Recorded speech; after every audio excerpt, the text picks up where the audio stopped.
Orações coordenadas, subordinadas, funções da palavra que e um caso principal, um assunto pouco comentado a respeito das orações subordinadas adjetivas. Quer saber um pouco mais sobre tudo isso? Só esperar a vinheta.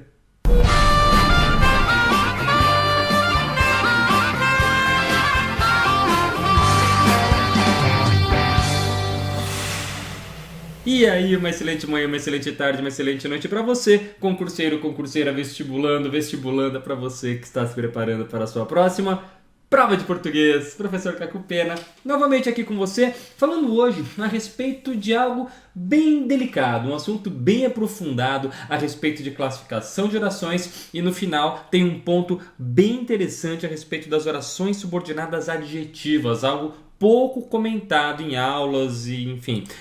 Vamos dar uma olhada na questão, pausa o vídeo, resolva e volte aqui para ver a explicação. E aí, pronto? Já fez? Então vamos lá.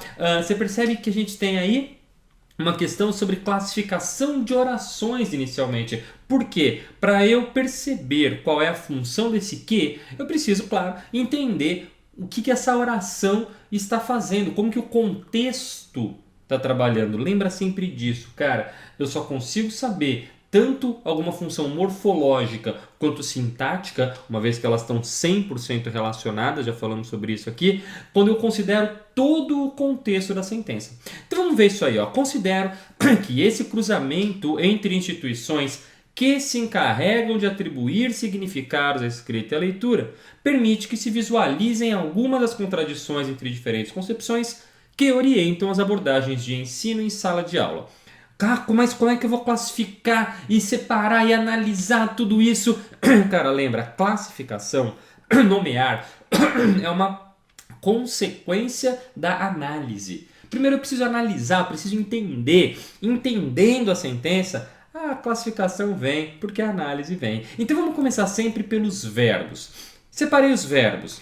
5 verbos, 5 orações. Legal. Vou trabalhar com as orações, claro, que tem o que são o alvo da questão. Então eu tenho aqui, ó, considero que esse cruzamento entre instituições, cara, eu preciso perceber onde vai terminar essa sentença, que essa oração, que esse cruzamento entre instituições, o quê?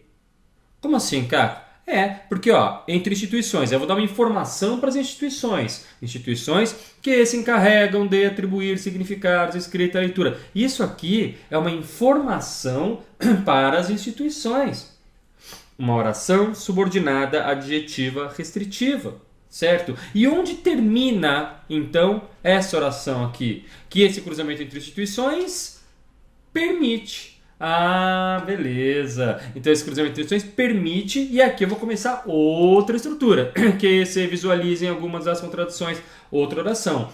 Convencionalmente, na hora de analisar e classificar, a gente vai separando oração por oração. Então vamos até onde foi essa oração. Tudo bem? Por que eu separei isso aqui? Tranquilo? Vamos trabalhar então só com a oração que eu vou classificar agora, que eu vou analisar agora. Considero que esse cruzamento entre instituições permite. Beleza. Começo pelo verbo, sempre. Verbo considerar. Essa é a minha oração principal. Ok?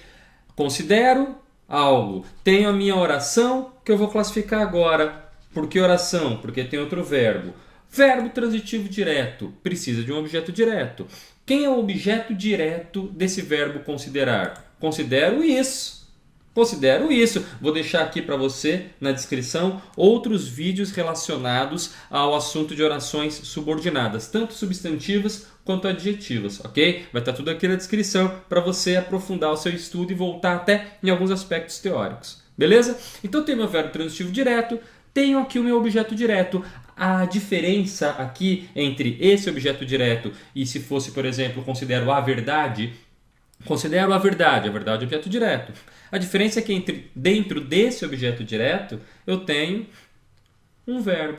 Se eu tenho um verbo, eu vou chamar isso de oração. E essa oração exerce uma função sintática dentro da oração principal, por isso ela é subordinada. Essa função sintática é a função de um substantivo, certo? Que funciona como objeto direto. É uma morfologia, morfologicamente seria um substantivo, sintaticamente funcionando como objeto direto. Essa oração ocupou esse papel, o papel de objeto direto, que é um papel destinado a substantivos, fazendo parte de uma outra estrutura com um verbo dentro. Daí o nome oração subordinada substantivo objetivo direto.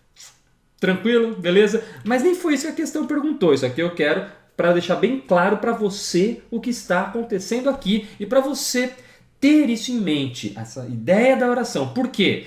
Sabendo que a oração é subordinada substantiva, eu percebo então que esse que é uma conjunção integrante, simplesmente linkando as duas orações, fazendo essa conexão. Aliás, as conjunções também são chamadas de conectivos. Lembra disso? Beleza?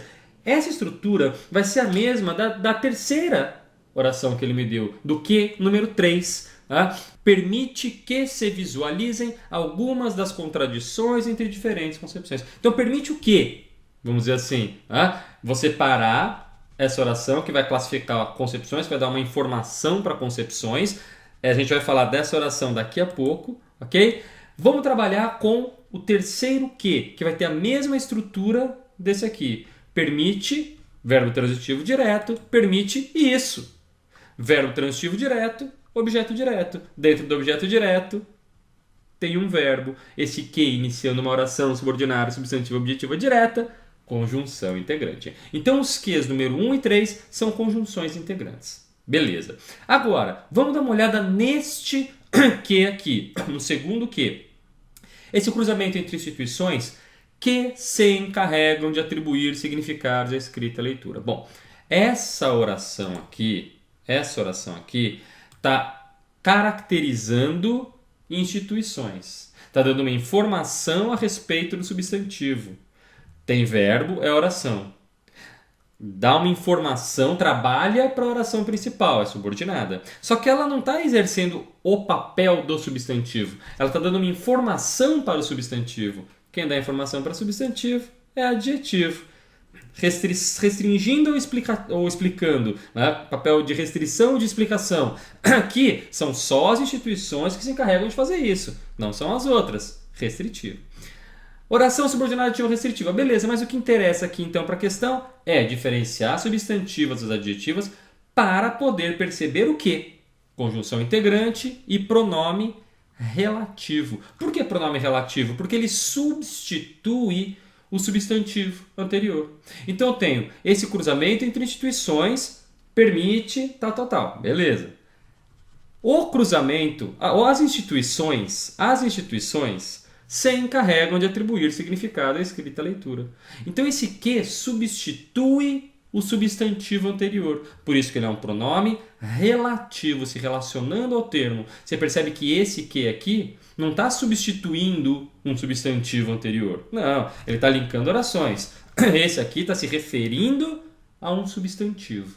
Pronome relativo, iniciando oração subordinada adjetiva. Que é a mesma estrutura do último que, do que número 4. Entre diferentes concepções que orientam as abordagens do ensino em sala de aula. Perceba que esse que está retomando o substantivo concepções. Entre diferentes concepções.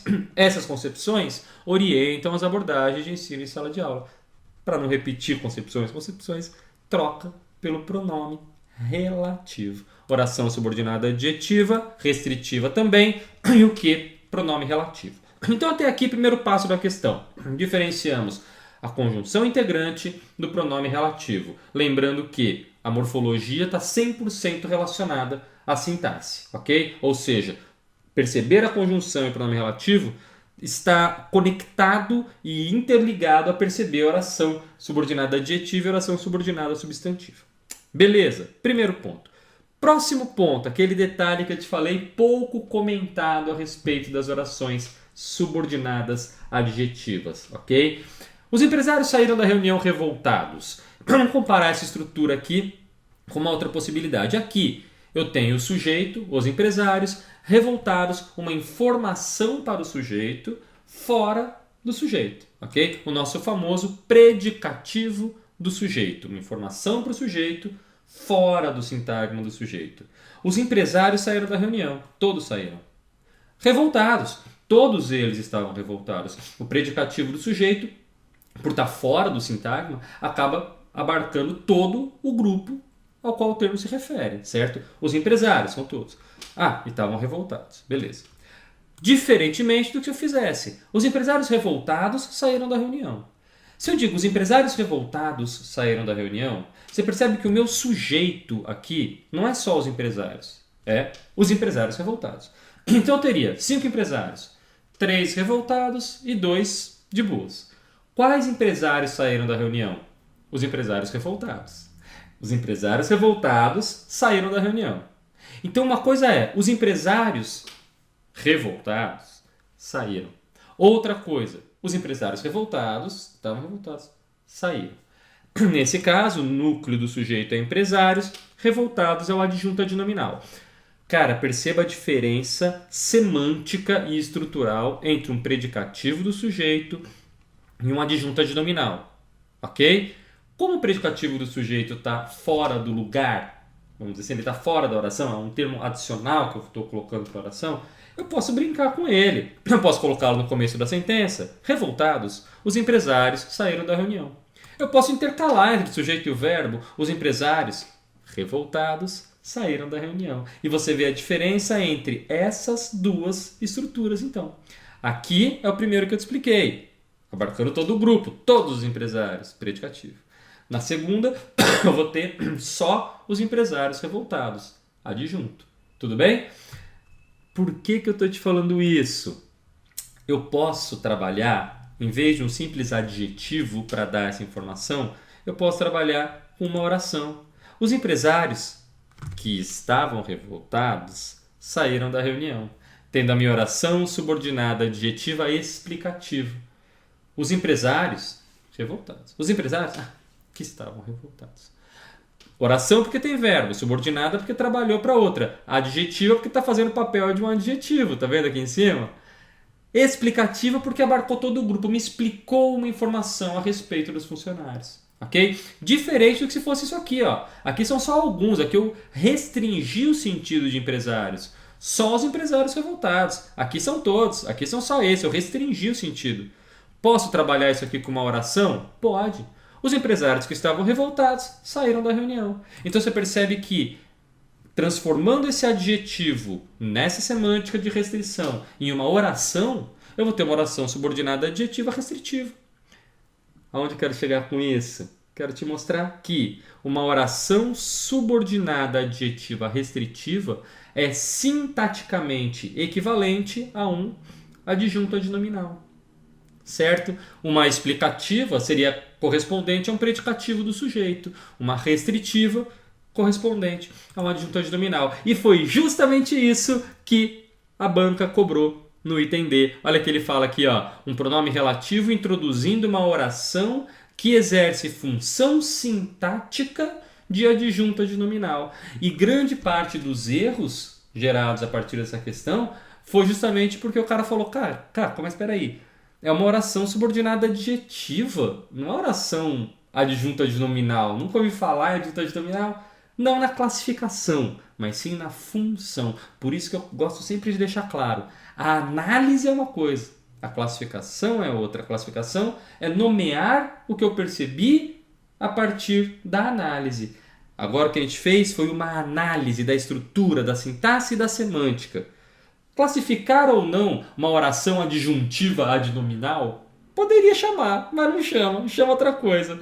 Deu para entender isso? Então não vamos nos apegar a nomes. Vamos sempre dar um passo além e entender a estrutura. Esse é o seu diferencial. O seu diferencial para você que está aqui comigo, me acompanhando. E, claro, tem todos os meus contatos à sua disposição. Beleza? Gostou do vídeo?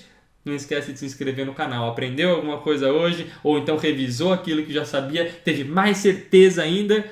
Se inscreve no canal, deixa o seu curtir. É muito importante para mim. Quanto mais você estiver comigo, obviamente, mais eu estarei com você. Beleza? Então é isso aí. Também pode acompanhar o blog, né, o site www.provadeportugues.com.br. Toda semana tem artigo para você que quer ir além, para você que quer dar um passo além no seu estudo, quer ter um diferencial. dá uma olhada lá nos artigos do site, aqui no YouTube, na fanpage @prova de português. Não esquece também de me adicionar, me seguir no seu Instagram, @cacopena, dicas quase diárias para você de português, dicas rápidas de 1 minuto, mas sempre relevantes, te garanto isso. O Twitter @cacopena, dicas não só dos concursos, das atualizações aqui, mas também dos concursos públicos. A gente vai retweetando informações importantes sobre o mundo dos concursos. E meu e-mail, profcacopena@gmail.com. Sinta-se à vontade para mandar também aquela questão. Você está estudando, ficou em dúvida em uma questão? Manda para mim, de repente ela pode estar no nosso próximo vídeo, beleza? Muito obrigado pela sua atenção e participação. Quero ver seu comentário aqui embaixo. Tchau, tchau.